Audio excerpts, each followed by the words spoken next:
2026 നിയമസഭാ തെരഞ്ഞെടുപ്പ് കേരളം ആ ഫൈനൽ മത്സരത്തിന് വേണ്ടി ദിവസങ്ങൾ എണ്ണി കാത്തിരിക്കുകയാണ്. അപ്പോഴാണ് അപ്രതീക്ഷിതമായ ഒരു നീക്കം ഉണ്ടായിരിക്കുന്നത്.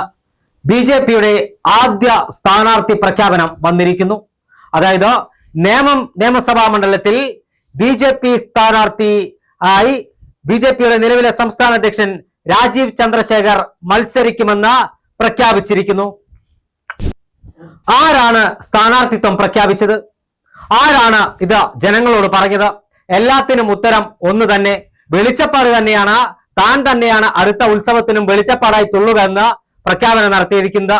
അതായത് രാജീവ് ചന്ദ്രശേഖർ തന്നെ. രാജീവ് ചന്ദ്രശേഖർ പറയുന്നത് നേമം മണ്ഡലത്തിൽ താൻ മത്സരിച്ചാൽ മികച്ച ഭൂരിപക്ഷത്തോടു കൂടി വിജയിക്കാൻ കഴിയുമെന്നാണ്.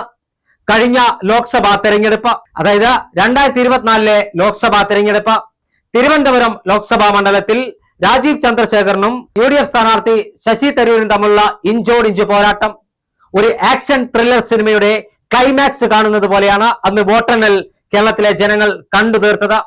അവസാന ലാപ്പിൽ രാജീവ് ചന്ദ്രശേഖരനെ പരാജയപ്പെടുത്തി ശശി തരൂർ ലോക്സഭയിലേക്ക് വിമാനം കയറുമ്പോൾ ശശി തരൂർ പോലും ഇത്ര ഭൂരിപക്ഷം കുറയുമെന്ന് പ്രതീക്ഷിച്ചിരുന്നില്ല.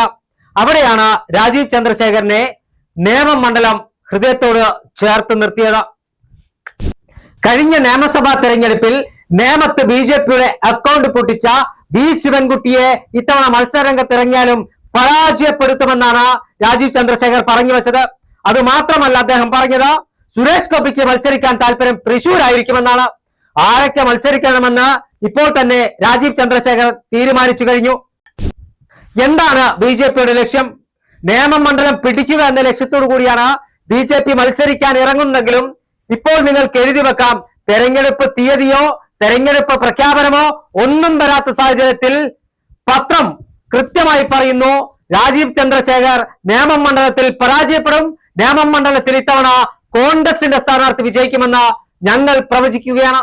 എന്തായാലും രാജീവ് ചന്ദ്രശേഖർ വലിയ പ്രതീക്ഷയോടുകൂടി തന്റെ സ്ഥാനാർത്ഥിത്വം പ്രഖ്യാപിച്ചു കഴിഞ്ഞു. പക്ഷേ അണിയറയിൽ ഒരു ബിജെപി നേതാവുമായി ഞങ്ങൾ സംസാരിച്ചപ്പോൾ അദ്ദേഹം പറഞ്ഞിരിക്കുന്നത് ഈ തദ്ദേശ സ്വയംഭരണ സ്ഥാപനങ്ങളിലേക്കുള്ള തെരഞ്ഞെടുപ്പ് കഴിഞ്ഞാൽ ബിജെപി കേരളത്തിൽ ദയനീയമായി പരാജയപ്പെടും, അതിനുശേഷം രാജീവ് ചന്ദ്രശേഖരനെ സംസ്ഥാന അധ്യക്ഷ പദവിയിൽ നിന്ന് മാറ്റുമെന്ന ഒരു ബിജെപിയുടെ മുതിർന്ന നേതാവ് അല്പം മുമ്പാണ് നമ്മളോട് സ്വകാര്യ സംഭാഷണത്തിൽ പറഞ്ഞത്. അതുകൊണ്ട് അദ്ദേഹത്തിന്റെ പേര് വെളിപ്പെടുത്തുന്നില്ല. എന്തായാലും ബിജെപിയുടെ മനപ്പായസമുണ്ണൽ ആരംഭിച്ചു കഴിഞ്ഞു. തെരഞ്ഞെടുപ്പിന്റെ കാഹളം മുഴങ്ങുന്നതിന് മുമ്പ് തന്നെ സ്ഥാനാർത്ഥിത്വം പ്രഖ്യാപിച്ച രാജീവ് ചന്ദ്രശേഖർ കേരള രാഷ്ട്രീയത്തിലെ ഒരു കോമാളിയായി മാറിയിരിക്കുകയാണ്.